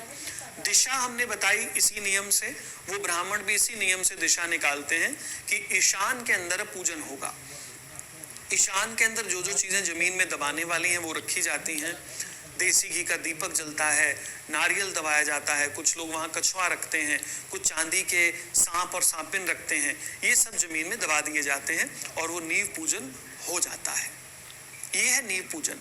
अब आपसे कोई व्यक्ति कह सकता है कि मुझे तो गृह प्रवेश करना है, गृह प्रवेश किस दिन करें? क्या कहेंगे आप? बड़ा आसान तरीका है। आप सबसे पहले पूछें कि किस महीने में चाहते हैं, वो महीना बोलेगा। फिर आपको पता है कि ग्रह, घर, खुशी की बात है, तो कौन सा ग्रह उदय होना चाहिए? बृहस्पति। बने बनाए घर को रिप्रेजेंट करता है शुक्र। लोग आते ही कहते हैं अरे बहुत सुंदर घर बनाया, बहुत सुंदर, तो शुक्र ग्रह भी उदय होना चाहिए। अब अगली बात, पूर्णमासी के पास का दिन होना चाहिए। जो घर का मेन मेंबर है, जिसको सबसे ज्यादा बधाई मिलनी है, उस व्यक्ति की कुंडली के 6, 8, 12 या नीच राशि में चंद्रमा का गोचर नहीं होना चाहिए, ये आपको पता है। और जो गृह प्रवेश करना है, क्या आप चाहेंगे कि व्यक्ति कई बार गृह प्रवेश करे या एक ही बार गृह प्रवेश करे? देखिए, घर तो एक ही होना चाहिए। घर बहुत सारे नहीं होने चाहिए, संपत्ति बहुत सारी होनी चाहिए, लेकिन जहां व्यक्ति रहता है उसका अड्डा एक ही होना चाहिए। जो व्यक्ति बार बार अपने घर को बदलता है उसको शुभ नहीं माना गया। बहुत सारी संपत्ति की खरीद अलग बात है और एक जगह रिहायश एक अलग बात है। प्राचीन लोग, पुराने लोग एक ही जगह रहने की सलाह दिया करते थे। तो ये काम जीवन में एक बार होना चाहिए, तो उसके लिए हमें स्थिर लगन को चुनना है। स्थिर लगन, हम लगन को चुनेंगे, शुभ वार को चुनेंगे, चंद्रमा पूर्णमासी के पास का चुनेंगे, मल मास ये सब चीजें आप देख लेंगे। ध्यान रखेंगे कि पंचक ना हो, भद्रा ना हो, वो सारी चीजें आपने देखी हुई हैं, वो मैंने आपको लिखवाई हैं। जितना ज्यादा फॉलो कर सके उनको फॉलो करेंगे और कहेंगे कि इस समय पर गृह प्रवेश करें। आसान तरीका। मेरे पास कई बार एक प्रश्न आता है, लोग कहते हैं कि गृह प्रवेश तो अभी हम नहीं कर पा रहे, लेकिन हमने कुछ सामान शिफ्ट करना है, हम क्या करें? गृह प्रवेश की पहले फॉर्मेलिटी करें या सामान रखें? तो उनको मैं लगभग कहता हूं कि आप अपने जो इष्ट देव हैं उनकी फोटो पहले उस घर में लेकर जाएं और वहां पर एक देसी घी का जो जलाएं, फिर जो सामान आप शिफ्ट करना चाहते हैं सामान शिफ्ट करें, और उसके बाद जब आपकी सुविधा हो और एक अच्छा सा दिन निकाल के गृह प्रवेश कर लें। ये तरीका है, इसी प्रकार मैं लोगों को सलाह देता हूं। आगे चलते हैं, आगे देखते हैं। जैसे कोई व्यक्ति आपसे कह सकता है कि मैं एक नई दुकान खोलना चाहता हूं, दुकान का मुहूर्त निकालना है, कोई अच्छी सी डेट बताइए। वही तरीका, हम व्यक्ति की जन्म कुंडली देखेंगे, उससे पूछेंगे कि किस मंथ में आप चाह रहे हैं। यदि कुंडली ठीक लग रही है तो उस मंथ में जब वो चाह रहा है, हमने देखना है कि अधिक मास ये सब ना हो, पंचक का कोई दिन ना पड़ रहा हो, पूर्णमासी के आसपास का दिन हो, गुरु उदय हो, और दुकान का कारक, व्यापार का कारक बुध है, बुध उदय होना चाहिए। इन सब चीजों को देखें और उस व्यक्ति की जन्म कुंडली के 6, 8, 12 या नीच राशि में चंद्रमा ना हो, पूर्णमासी के पास का ऐसा दिन निकाल लेना चाहिए। वो दिन निकालें और उसको कहें कि आप इस दिन दुकान का मुहूर्त कर सकते हैं। अब वो आपसे पूछेगा कि किस समय करूं, तो आप समय निकालिए। कौन सा समय निकालेंगे, कौन सा लगन लेंगे? हमें लगन लेना है चर। हम चाहेंगे कि व्यक्ति कई दुकानों का मालिक हो, ये अपने जीवन में कई मुहूर्त करे, कई मुहूर्त, तो हम उसको चर लगन का सुझाव देंगे। कोशिश करें ये मुहूर्त सुबह के होने चाहिए। इसी प्रकार कोई व्यक्ति आपसे पूछ सकता है कि फैक्ट्री ओपन करनी है, तो बताएं कि हमें किस दिन फैक्ट्री ओपन करूं, मुहूर्त करूं, वही फार्मूला। लेकिन अब कारक ग्रह जो है वो मंगल हो जाएगा, क्योंकि फैक्ट्री में मुख्य काम क्या है? कंस्ट्रक्शन हो रही है। व्यापार तो है ही, लेकिन मेन काम क्या है? वहां कंस्ट्रक्शन कुछ बनेगा, बनेगा तभी अच्छा बिकेगा, तो मेन काम कंस्ट्रक्शन है। तो बृहस्पति और मंगल का उदय होना अनिवार्य है। बाकी यही सब चीजें आप देखेंगे। एक दो पॉइंट्स और क्लियर करता हूं। देखिए, एक होता है होलाष्टक, होली से पहले के 8 दिन, इनको हमारे यहाँ नॉर्थ इंडिया में कई जगह पर जले फूके दिन कहते हैं। इन दिनों के अंदर कोई भी शुभ काम नहीं किया जाता। क्या कारण है? देखिए, बड़ा सिंपल सा लॉजिक है। पुराने लोग बड़े समझदार थे, उन्होंने ये फार्मूले बनाए हैं। मान लीजिए कोई व्यक्ति होली से 8 दिन पहले, जब होलाष्टक चल रहे हैं, होली से 5 दिन पहले गृह प्रवेश कर लेता है। अब सारे लोग कहेंगे उसने नया घर लिया है, चलो जी उसके घर मिलके आए, सारे रंग बिरंगे होंगे, उसके सारे सुंदर घर को सब रंग से पोत देंगे। ना वो मना करने लायक और बाद में वो परेशान होगा कि मैंने क्या किया। मान लेते हैं किसी व्यक्ति ने अभी शादी कर ली है होली के दिनों में, इन्हीं दिनों में, तो सारे जानकर रंग लगाने आएंगे कि चलो भाभी को रंग लगाएं। लड़ाई झगड़ा हो सकता है, कोई भी पंगा हो सकता है। इस प्रकार की बातों के कारण, यानी कि इन सब चीजों से बचने के कारण होलाष्टक के दिनों को अशुभ माना गया है। इसके अतिरिक्त और कोई कारण नहीं है। लॉजिक्स को पकड़ें कि प्राचीन लोगों ने क्या लॉजिक्स दिए हैं, उनको बुरा या ना समझ आने पर उनको छोड़े मत। वो लॉजिकल बात करते थे, पुराने लोग हमसे कहीं आगे थे। आगे चलते हैं। कोई व्यक्ति आपसे पूछ सकता है कि वाहन खरीदना है, मुहूर्त निकालिए, तो आप क्या करेंगे? वाहन कब लेना चाहते हैं? देखिए कोई दुर्घटना नुकसान के योग तो नहीं है, सब ठीक लग रहा है। महीना पूछें, महीने में देखें कि क्या मल मास, अधिक मास, ये तो कुछ नहीं है, नहीं है। अगली बात, बृहस्पति उदय है जी, कारक ग्रह शुक्र उदय है जी, बिल्कुल उदय है। अगला काम आगे, पूर्णमासी के पास के दिन लें। इस व्यक्ति की जन्म कुंडली के 6, 8, 12 में चंद्र का गोचर ना हो, चंद्रमा वृश्चिक राशि में ना हो, वो दिन निकाल लें। अब ये पूछेगा किस समय लें हम व्हीकल, तो आप बताइए व्हीकल क्या जीवन में एक बार लेने वाली चीज है? बार बार, बार बार। तो कौन सा लगन लेंगे? चर लगन। आप इस व्यक्ति को चर लगन की सलाह दे दीजिए। अगली बात, कोई आपसे पूछ सकता है कि नामकरण करना है जी, किस दिन करें? देखिए हर घर परिवार के अलग अलग नियम हैं। कुछ लोग 11 दिन बाद करते हैं, कुछ 21 दिन बाद, 18 दिन बाद, 7 दिन बाद। उसमें हम कोई भी नहीं कुछ कह सकते। लेकिन जो व्यक्ति अपने किसी नियम से नहीं चल रहा, आपसे पूछ रहा है, तो आप ये देखें कि किस मंथ के अंदर उनको करना सुविधाजनक है। वो कह सकते हैं कि भाई अगले महीने करवा दो, अगले महीने का कोई डेट निकालो। तो आप देखेंगे कि क्या अगले महीने बृहस्पति उदय है, उदय है। उसके बाद आप देखेंगे कि क्या नामकरण के लिए सूर्य, जो कि मजबूत ग्रह है, नीच राशि में तो नहीं है, जैसे तुला राशि में है, तो उसको आगे खिसका दीजिए। तब जाके आप पूर्णमासी के आसपास के दिन ले सकते हैं। देखेंगे कि बच्चे की कुंडली के 6, 8, 12 या नीच राशि में चंद्र ना हो, दिन का चुनाव कर लें। बृहस्पति उदय हो तो ज्यादा अच्छा है। नामकरण के लिए कोई फंक्शन करना हो तो बृहस्पति उदय को देखकर ही करवाइएगा, यही तरीका है। नामकरण एक बार किया जाता है या कई बार? एक बार। तो क्या कौन सा लगन लेंगे? स्थिर लगन। समय भी बताइए कि इस समय पर नामकरण की उद्घोषणा कर दें। आगे चलते हैं। ध्यान रखें दोस्तों, पुष्य नक्षत्र में विवाह नहीं होता, पुराने लोगों ने मना किया हुआ है, उसको फॉलो करें। एक और बात कही गई है, विषम वर्ष में पुरुष और सम वर्षों में स्त्री का विवाह होना चाहिए। यानी कि जैसे 1, 3, 5, 7, 9, 11 ऐसे जो वर्ष हैं, ये पुरुष की आयु होनी चाहिए, और 2, 4, 6, 8, 10, 12 ये स्त्री की आयु होनी चाहिए, तब विवाह करें। पर ये प्रैक्टिकली संभव नहीं है, तो इसको छोड़ दीजिए बात को। एक और बात कुछ लोग कहते हैं कि जिस मंथ में माता पिता का जन्मदिन हो या माता पिता की एनिवर्सरी हो, इस मंथ में शादी का मुहूर्त नहीं निकालना चाहिए। ये क्या फार्मूला है? ये क्या है? देखिए, मान लेते हैं अभी हमने लड़के लड़की के विवाह का निकालना है, वैसे फिर भी मान लेते हैं हमने कोई मुहूर्त निकाला विवाह का कि लड़के और लड़की का विवाह इस महीने में कर दो, और उसी महीने में सासू माँ और ससुर जी की मैरिज एनिवर्सरी आती है। अब ये तो दोनों बच्चे हैं, इनकी शादी उस महीने में हुई, उसी महीने के अंदर उनकी एनिवर्सरी है। अब क्या होगा? कुछ समय बाद लोग कुछ गिफ्ट्स लेकर आएंगे एक के लिए, दूसरा जोड़ा कहेगा हमें तो गिफ्ट नहीं मिला।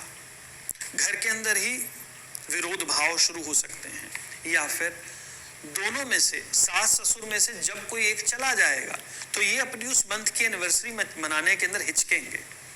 ये कुछ प्रैक्टिकल सी बातें हैं ताकि किसी को बुरा ना लग जाए कि इस महीने के अंदर तो डेथ हुई थी जी, इस महीने में हमारी एनिवर्सरी आई थी, अब हम नहीं हैं, अब इनको अपनी पड़ी है। इस तरह के लड़ाई झगड़ों से बचाव के लिए ये सब चीजें दी हुई हैं।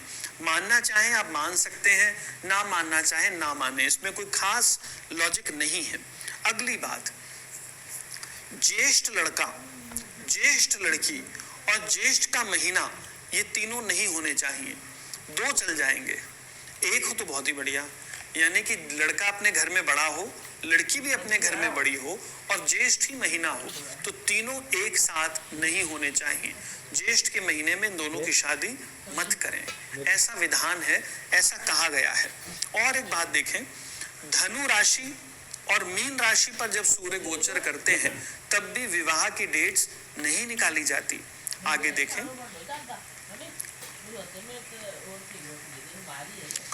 ज्येष्ठ के महीने में बड़े बच्चे का मुंडन नहीं होता। जिस घर में शादी हुई हो उस घर में 6 महीने के भीतर कोई भी मुंडन जैसे कार्य नहीं किए जाते। अब मैं आपको विवाह के मुहूर्त बताऊंगा, बाकी चीजें कोई बहुत ज्यादा लंबी चौड़ी नहीं है। मैंने आपको एक तरीका बता दिया है मुहूर्त निकालने का, आप इसको बड़े मजे से निकाल सकते हैं। थोड़ा सा पंचांग को रोज देखें, आपको और क्लियरिटी होगी। तो लड़के और लड़की के विवाह का मुहूर्त कैसे निकाला जाता है, बड़ा सरल तरीका। आपने पूछना है पहले उनसे कि किस महीने के अंदर शादी चाहते हैं। वो कहेंगे जी कि हम तो दिसंबर में चाहते हैं। आप कहें कि दिसंबर के अंदर तो सूर्य देवता धनु राशि में होते हैं, तब तो पो का महीना लग जाता है, उसमें रहने देते हैं, कुछ और निकालिए। वो कहेंगे ठीक है जी, फरवरी देख दो। फरवरी, तो आप फरवरी के महीने के अंदर ये चेक करें कि क्या उस दिन या उस महीने के अंदर फरवरी में बृहस्पति उदय है। जी उदय है। विवाह का कारक ग्रह शुक्र उदय है। हाँ जी, वो भी उदय है। बहुत अच्छे। अब आप चुनेंगे पूर्णमासी के पास के दिन और देखेंगे कि क्या इन दिनों में, जो दिन आप चुन रहे हैं, क्या यहाँ पर पंचक तो नहीं है, पंचक भी नहीं है, भद्रा तो नहीं है। भद्रा में आपको कहने का बारिश वगैरह हो जाती है, सब चीजें। जब ये सब चुनाव कर चुके हो, पूर्णमासी के पास के दिन चुनने हैं। लड़के की लगन कुंडली और लड़की की लगन कुंडली को एक साथ रखें और देखें चंद्रमा दोनों के 6, 8, 12 में या वृश्चिक राशि में गोचर ना कर रहे हैं, वो दिन इनको बताइए और वो लोग इन दिनों में से किसी भी दिन को चुनकर विवाह संपन्न कर सकते हैं। अगली बात, वो आपसे पूछेंगे कि किस समय पर विवाह किया जाए, तो आप उनसे पहले ये पूछ लें कि आप दिन का विवाह चाहते हैं, शाम का, रात का। वो कहेंगे जी रात की शादी चाहते हैं, रात का। तो आप बताइए विवाह बार बार किया जाता है या एक बार? एक ही बार।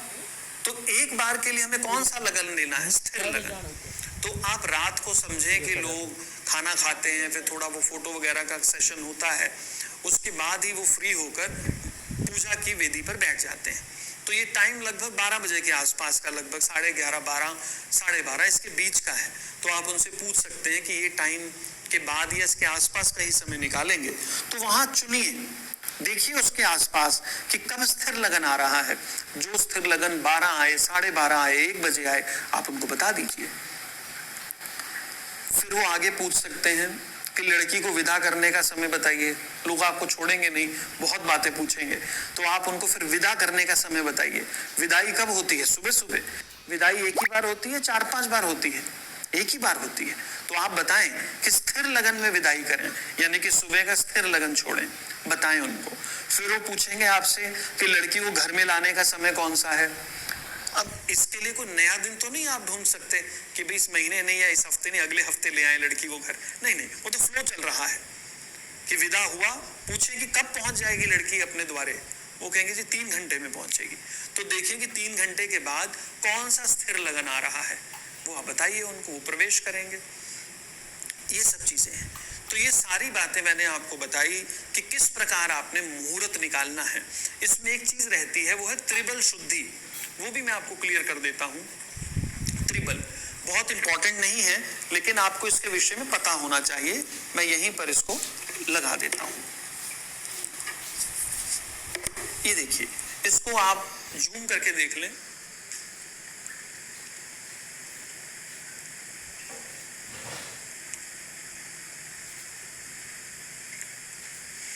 इसमें कहा गया है, इसको आराम से पढ़ें, यदि वर लड़के की राशि से यानी चंद्रमा से विवाह के गोचर का सूर्य इन स्थानों पर हो, अर्थात जो लड़के की जन्म कुंडली है वहां पे चंद्रमा जहां बैठे होंगे, वहां से गोचर का चंद्र यदि इन स्थानों पर हो तो उसको शुभ माना गया है।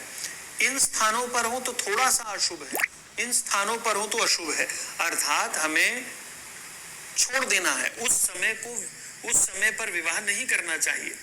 इसी प्रकार आगे लिखा गया है कि वर की राशि से गोचर का चंद्र इन स्थानों पर हो तो वह शुभ है, इन स्थानों पर हो तो थोड़ा सा है, और इन स्थानों पर हो तो पूरी तरह से अशुभ है। अर्थात हमें उस दिन को छोड़ देना चाहिए, कोई और दिन निकालना चाहिए। यहीं पर है कि कन्या की चंद्रमा से यानी कि राशि से गोचर का चंद्र इन स्थितियों पर हो, इसी प्रकार सारी बातें लिखी हुई हैं। पर ये कोई बहुत इंपॉर्टेंट नहीं है, त्रिबल शुद्धि इंपॉर्टेंट नहीं है। जो चीज मैंने आपको बताई कि दोनों की लगन कुंडली से 6, 8, 12 या वृश्चिक राशि को देखें, वो सबसे सरल और सबसे बहुमूल्य है। इसी का प्रयोग करें, ये आपको काफी सहयोगी होगा। तो दोस्तों, इसमें और एक दो बात की छोटी सी समरी करके इसको रोकूंगा। मुहूर्त, मैंने आपको सारी चीजें बताई कि पंचांग के अंदर कई प्रकार के योग दिए हुए हैं। वो योग हैं जिनका प्रयोग करके आप साधारण से मुहूर्त निकाल सकते हैं। किसी को भी एकदम बता सकते हैं, व्यक्ति मुहूर्त पर काम कर ले। दिवाली, दशहरा, नवरात्रे, नववर्ष, ये सब स्वयं सिद्ध मुहूर्त हैं। इन पर आप कह सकते हैं कोई भी काम कर लें, ये आम चीजें हैं। पंचांग में ही कुछ डेट्स भी निकाली होती हैं कि इन डेट्स के ऊपर विवाह या मुंडन या कोई गृह प्रवेश, नींव पूजन, ये सब किया जाता है। ये सब लिखा हुआ है, आप इन डेट्स को ही बता सकते हैं। कुछ अन्य प्रकार की सर्वार सिद्धि योग, अमृत योग, द्विपुष्कर योग, पुष्कर योग, ये बहुत सारे दिए हुए हैं। आप इनकी सहायता से भी मुहूर्त निकाल सकते हैं। लेकिन ये सब सामान्य और साधारण होते हैं। जो विशेष मुहूर्त है उसके लिए हमें क्या करना होगा? हमें बृहस्पति का उदय होना देखना है। हमें ये देखना है कि मल मास ये सब चीजें ना चल रही हों, पंचक ना चल रहे हों, ये सब चीजें भद्रा ना हो, इन सब चीजों का विचार करें। उसके बाद विवाह की बात कर रहे हैं तो सूर्य धनु राशि या मीन राशि में ना हो, वो सब आप देख चुके हैं। जिस कारक की बात हो रही हो वो उदय होना चाहिए, ये भी आप कर चुके हैं। फिर आपने देखना है कि किस महीने वो व्यक्ति मुहूर्त चाहता है। उस महीने पर खास तौर पर देखें कि क्या कोई अस्तता तो गुरु की नहीं है, कारक ग्रह की अस्तता तो नहीं है। यदि सब ठीक है तो पूर्णमासी के पास के दिन ले लीजिए। उन दिनों में भी व्यक्ति की कुंडली के 6, 8, 12 या वृश्चिक राशि में चंद्र ना हो, वो दिन ले लीजिए, वो दिन बताइए। फिर व्यक्ति कहेगा कि मुझे किस समय पर ये काम करना है, तो काम के हिसाब से चर लगन या अचर लगन को ले लीजिए। फिर आप उस व्यक्ति को समय की घोषणा कर दें, व्यक्ति उस समय पर वो काम करेगा। मुहूर्त का मुख्य उद्देश्य सामने वाले की मनोस्थिति को बल देना है। कार्य की शुभता या अशुभता तो लगन कुंडली पर निर्भर है। तो ये मुहूर्त है। कोशिश की है मैंने सारी चीजों को एक धारा प्रवाह करने की। यदि कहीं कोई कमी रह भी गई हो तो उसके लिए क्षमा चाहूंगा। और विशेष बात, अगर कुछ रह भी जाता है तो हम अपने YouTube चैनल पर उसको बाद में डाल भी देंगे। आप लोग कह सकते हैं वो मैं उसमें डाल दूंगा, ये भी हो सकता है। आगे चलते हैं। अब हम एक बात करते हैं अध्यात्म पर, धार्मिकता और अध्यात्म। देखिए, व्यक्ति का धार्मिक होना एक अलग बात है, आध्यात्मिक होना एक अलग बात है। धार्मिक लोग वो होते हैं जो किसी भी धर्म संप्रदाय से जुड़े हुए हैं और अपने धर्म की पूरी तरह से पालना करते हैं। जैसे हम कुछ हिंदू भाइयों की बात करें तो वो एक हिंदू सनातन धर्म से जुड़े हुए हैं, तो वो उनका धर्म है कि उन्होंने मंदिर जाना है, कुछ कीर्तन करना है, आरती करनी है। वो सारे काम अपने रूटीन में जो उनको सिखाए जाते हैं, जो उनके आध्यात्मिक गुरु कहते हैं, जो घर के बड़े कहते हैं, उनको करते चले जाते हैं। ये क्या है? धार्मिकता। ऐसे लोग धर्म पर चलते हैं। ये हिंदुओं में ही नहीं, ये हर धर्म में है। आप देखें, कुछ हमारे मुस्लिम भाई हैं, सिख भाई हैं, ईसाई हैं, यहूदी हैं, ये सारे के सारे लोग अपने अपने धर्म में कार्यरत हैं, पूरी तरह से धार्मिक हैं। धार्मिक होना अलग बात है। इसके योग बताऊंगा कि कौन लोग धार्मिक हैं। कुछ लोग आध्यात्मिक हैं, ये एक अलग बात है। जो आध्यात्मिक लोग हैं इनका किसी धर्म से कोई संबंध नहीं है। ये आपको हिंदुओं में भी मिलेंगे, लेकिन इनकी जो समझ है और जो सोच है वो बाकी सब लोगों से अलग होगी। ये आम तौर पर नियमों को तोड़ते हैं क्योंकि ये धार्मिक नहीं है, ये आध्यात्मिक है। धार्मिक व्यक्ति धर्म पर चलता है और आध्यात्मिक व्यक्ति धर्म से हटकर भी चलता है बड़ी बारीक बात है, उस पर मैं ज़्यादा किसी प्रकार के बहस को चुनौती नहीं दूंगा या किसी नई बहस में नहीं आऊँगा। बस इतना समझें, जो लोग आध्यात्मिक हैं वो लोग किसी भी प्रकार के नियम से बहुत दूर हैं। वो मंदिर जाएं चाहे ना जाएं, कोई पाठ करें चाहे ना करें, उनका संबंध परमात्मा से धार्मिक लोगों की तुलना में बहुत आगे होता है, बहुत आगे।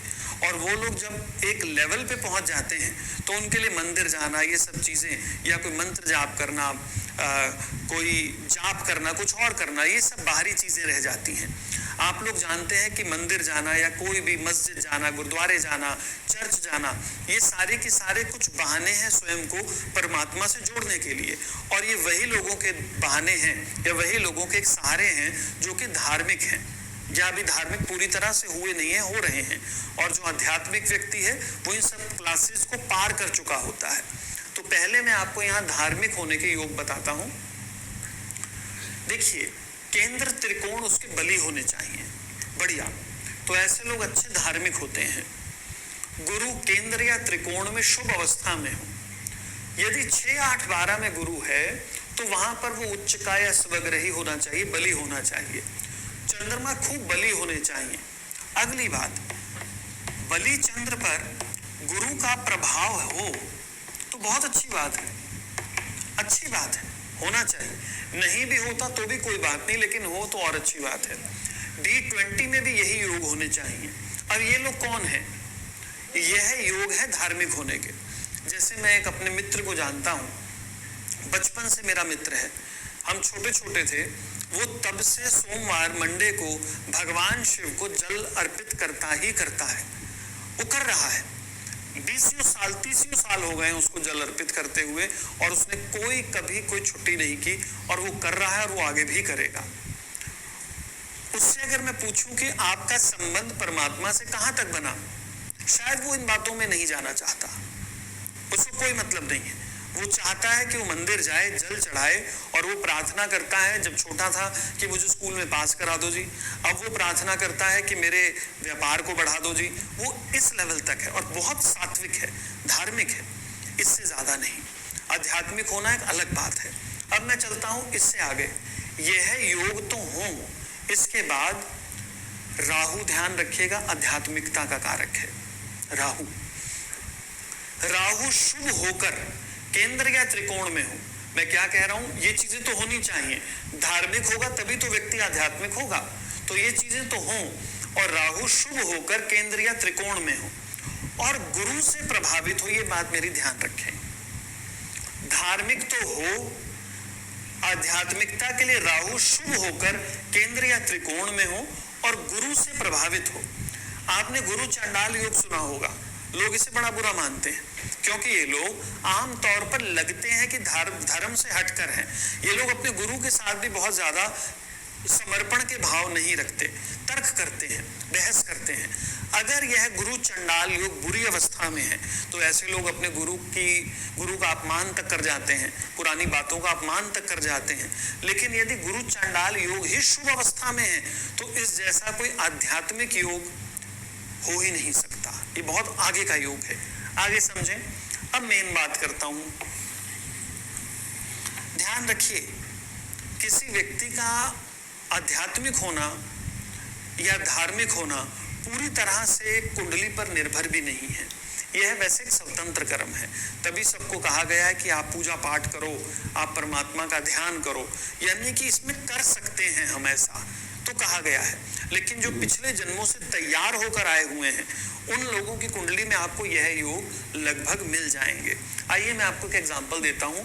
बड़े ही अच्छे संत हुए हैं, यह व्यक्ति धार्मिक तो है ही, आध्यात्मिक भी हैं, इनको समझते हैं। ये इनकी डेट ऑफ बर्थ है 24 मई 53, सुबह के 6 बजे, और स्थान है मथुरा। इस व्यक्ति को देखें, पहले तो लगन का लॉर्ड ही देखिए बलिष्ठ है, बलि। लगन में मंगल है, जिसके लगन को मंगल प्रभावित करे उस व्यक्ति में एनर्जी कुछ अलग ही होती है। यहाँ बृहस्पति लगन में है, इनको धार्मिक बनाते हैं, ये तेजी भी है इनमें, बोलते भी बहुत हैं। और आप एक कमाल देखें, जो राहु है बड़े शुभ स्थान पर है। राहु जिस राशि में है उसका स्वामी बलि है। राहु बलिष्ठ है और इस राहु को गुरु की दृष्टि भी मिल रही है। जो चंद्रमा मन का कारक है वो भी बलिष्ठ बैठे हुए हैं। तो ये व्यक्ति अव्वल दर्जे के आध्यात्मिक व्यक्ति हैं। अगर आप पूछें कि क्या इनके पास 10-20 आश्रम है, ऐसा बिल्कुल भी नहीं है। इनके पास सिर्फ 2 कुर्ते पजामे हैं, सिर्फ 2 कपड़े, एक पहनते हैं एक धोते हैं। किसी ऐसी जगह पर रह रहे हैं जो कि कमरे से, एक छोटे से कमरे से ज्यादा कुछ नहीं है। और ज्ञान कमाल का ज्ञान है। इनको किसी आवश्यकता की, किसी चीज की आवश्यकता नहीं है। आपने सुना होगा कि लोग आध्यात्मिक होते हैं या मंदिर जाते हैं तो कुछ मांगते हैं।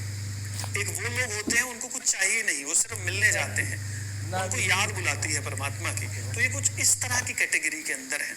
इस व्यक्ति की D20 चार्ट को हम देखते हैं। देखिए, लगन फिर बली है, चंद्रमा उच्च के हैं शानदार, गुरु फिर बली है और गुरु ने इस राहु को देखा। ये फिर कमाल की बात है। राहु जिस राशि में है उसका लॉर्ड गुरु फिर मजबूत है। यहाँ पर राहु त्रिकोण में नहीं आ रहे, लेकिन राहु केतु इकट्ठे हैं। एक यहाँ हो तो दूसरा अपने आप यहाँ माना जाएगा। ये आपने पहले ही किया हुआ है। तो ये कमाल की कुंडली है, बहुत ऊंचे दर्जे के संत हैं। तो आध्यात्मिक और धार्मिक, ये मैंने क्लियर किया। ध्यान रखिए, लोग आपसे पूछने कभी नहीं आएंगे। कोई 10 साल में कोई व्यक्ति आता है कि मेरी कुंडली परमात्मा को लेकर देखें कि कहाँ तक संबंध बन सकते हैं, मैं आध्यात्मिक स्तर पर कहाँ तक जाऊंगा। बहुत कम लोग हैं। मेरे जीवन में इक्के दुक्के लोगों ने ही ऐसे प्रश्न किए हैं। तो आप इन योगों को संभाल कर रखें। ये मेरा बड़ा पसंदीदा चैप्टर है, अनुभव भी है इन चीजों का। आप इसको रखें, काम आएगा। आगे चलते हैं दोस्तों। हम एक बात करते हैं वर्षफल की। देखिए, जो हमारा वैदिक ज्योतिष है, वैदिक ज्योतिष में वर्षफल का प्रयोग नहीं किया जाता। ये जो वर्षफल है इसको ताजिक ज्योतिष भी कहा गया है। यह हमारे भारत में तब से चल रहा है जब से मुस्लिम आक्रांता यहाँ पर आए और इन्होंने यहाँ पर राज किया। जो हमारे अरब की कंट्रीज के मुसलमान हैं या फिर अफगानिस्तान इस तरफ के लोग हैं, वहां पर वर्षफल चलता है। वहां पर उनका हमारे ज्योतिष से कोई लिंक नहीं है। वो लोग अपने हिसाब से वर्षफल बनाते हैं। तो उन्होंने भारत में आके यहाँ के ज्योतिषियों को भी कहा कि आप कुछ वर्षफल बनाइए। हमारे वहां पर जो नजूमी है, जैसे यहाँ ज्योतिषी बोला जाता है तो वहां पर नजूमी बोला जाता है, कि हमारे जो नजूमी हैं वो वर्षफल बनाते हैं, आप भी बनाएं। तो यहाँ के जो ज्योतिषी हैं उन्होंने हाथों हाथ इस चीज को लिया और वर्षफल नाम की एक नई चीज सामने ले आए। वर्षफल के अंदर ताजिक ज्योतिष, जो उनका ज्योतिष है वहां का, उसके कई नियमों को डाला गया, यहाँ के कई नियमों को गढ़ा गया, कहीं बनाया गया और हमारे सामने आज एक वर्षफल नाम की चीज है। भारत में भी आज के समय में कई ज्योतिषी वर्षफल बना रहे हैं, जबकि ये हमारा वैदिक नहीं है। हम लोग जो फलादेश करते हैं वो दशा और गोचर के कॉम्बिनेशन से करते हैं, हम लोग वर्षफल नहीं करते। देखिए एक बात को, मान लें एक व्यक्ति का वर्षफल कहता है कि अगले साल आपकी उन्नति होनी है और दशा गोचर कहती है कि उन्नति नहीं होनी, फिर हम किसको मानेंगे? अब यहाँ पर क्रैश हो जाता है। जैसा कस्टमर आया उसको वैसी चीज दे दी। ये चीजों पर लोग आज के ज्योतिषी ज्यादा भरोसा कर रहे हैं। मेरे विचार में या पुराने हमारे जो ज्योतिषी हैं उनके विचार में ताजिक ज्योतिष वर्षफल काम का नहीं है। हो सकता है किसी के अनुभव में हो, हम इसे अपने सिलेबस में नहीं लेंगे, फिर भी इस कोर्स में नहीं, लेकिन वर्षफल के ऊपर मैं कुछ वीडियोस अपने YouTube चैनल पर डालूंगा। वो आप कोई भी व्यक्ति उसको देख सकता है, वो क्या है वो, लेकिन हमारे इस कोर्स का पार्ट नहीं बनेगा। तो मैंने वर्षफल को यहाँ छोड़ दिया है। अगली बात हम और करते हैं, जैसे कुछ गणित के सूत्र हैं, जैसे कुंडली बनाना, आपने देखा ग्रह स्पष्ट करना, ये गणित का काम है। हमारे जो लोग हैं वो अभी ही उलझे हुए हैं, जो मैंने पढ़ा है उनको वही बड़ा मुश्किल लग रहा है। तो आप सोचिए जो गणित के सूत्र हैं इसमें तो ये और उलझ जाएंगे। तो मैं इस कोर्स में इसको ना रखते हुए YouTube के जो पब्लिक वीडियोस हैं जिसको कोई भी देख सकता है, वहां पर हम उस वीडियोस को डाल देंगे। आप कभी भी उससे कुछ ज्ञान अर्जित कर सकते हैं। तो आगे चलते हैं।